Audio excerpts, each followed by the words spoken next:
Udhna police station વિસ્તારમાં થયેલ મર્ડરના ગુનામાં સંડોવાયેલ 3 આરોપીઓને મહારાષ્ટ્ર ખાતેથી પકડી પાડતી ઉધના સર્વેલન્સ ટીમ ગઈકાલ તારીખ 18/5/2024ના રાત્રિના 12:30 વાગ્યાના અરસામાં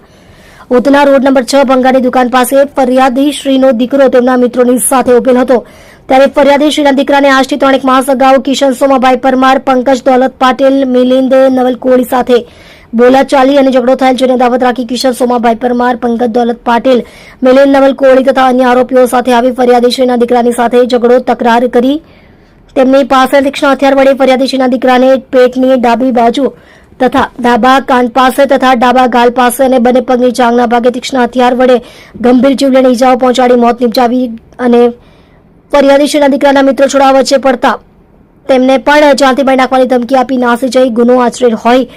જે બાબતે ફરિયાદીશ્રી નાઓએ ફરિયાદ લખાવતા Udhna police station part 1 register number 2026 Bharatiya ન્યાય સંહિતા 2023 ની કલમ 103 351 352 તથા જીપી 1951 ની કલમ 135 મુજબ ગુનો દાખલ થયેલ ઉધના પોલીસ સ્ટેશન અધિકારીઓ તથા સર્વેલન્સની ટીમ બનાવવાળી જગ્યાએ તાત્કાલિક પહોંચી જઈ સર્વેલન્સ સ્ટાફની અલગ અલગ ટીમો બનાવી આરોપીઓની શોધખોળ કરવામાં આવેલ.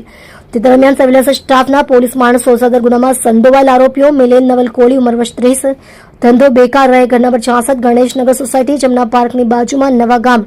ડિંડોલી, સુરત, મૂળ વતન ગામ ગાદલી, તાલુકો જિલ્લો જલગાંવ, મહારાષ્ટ્ર તથા શુભમ જ્ઞાનેશ્વર પાટીલ ઉંમર વર્ષ 25, રહે